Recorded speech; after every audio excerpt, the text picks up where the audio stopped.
Assalamualaikum warahmatullahi wabarakatuh. Nama saya Pima Damayanti dengan NPM 2121020259. Saya di sini akan mempresentasikan materi saya yang berjudul khitbah. Jadi materi yang pertama itu ada pengertian khitbah. Khitbah diambil dari bahasa Arab yang artinya peminangan. Jadi menurut etimologi, meminang atau melamar yang artinya meminta wanita untuk dijadikan istri atau bagi diri sendiri atau untuk orang lain. Dan menurut istilah, peminangan ialah kegiatan upaya ke arah terjadinya hubungan perjodohan antara seorang pria dengan seorang wanita, atau seorang laki-laki meminta seorang perempuan untuk menjadi seorang istrinya. Menurut KHI atau Kompilasi Hukum Islam mendefinisikan bahwa peminangan ialah kegiatan upaya ke arah terjadinya hubungan perjodohan antara seorang pria dengan seorang wanita. Jadi berdasarkan definisi khitbah yang telah diungkapkan, dapat disimpulkan bahwa khitbah atau peminangan adalah suatu proses yang dilakukan sebelum menuju perkawinan agar perkawinan dapat dilakukan oleh masing-masing pihak dengan penuh kesadaran. Jadi materi yang kedua itu ada dasar hukum khitbah. Dasar hukum khitbah diambil dari Al-Baqarah ayat 235 yang artinya, dan tidak ada dosa bagi kamu karena pinangan yang kamu ungkapkan secara samar-samar, tidak secara terang-terangan terhadap perempuan itu, atau karena keinginan untuk mengawini mereka yang kamu sembunyikan dalam hatimu.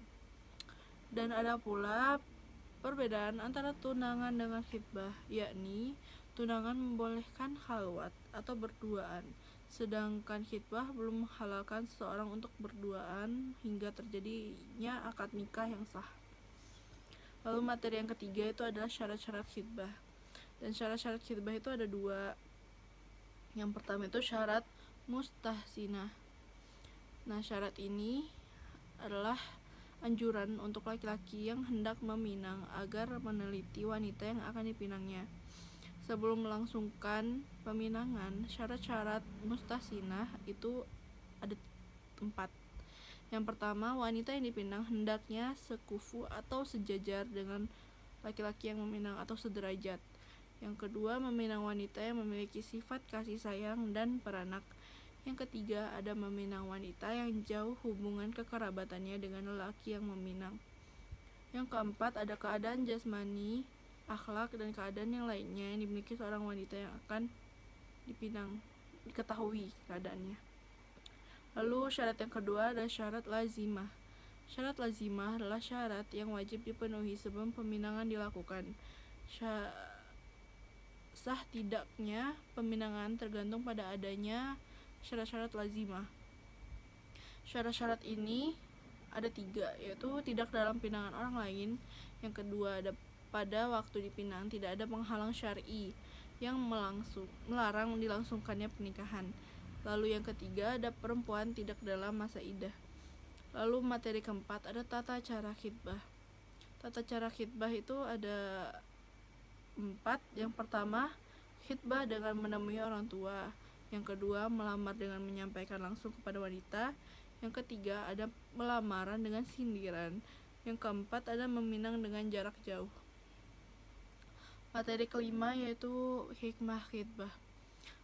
Jadi hikmah khitbah itu yang pertama, memudahkan jalan perkenalan antara peminang dan yang dipinang beserta kedua belah pihak.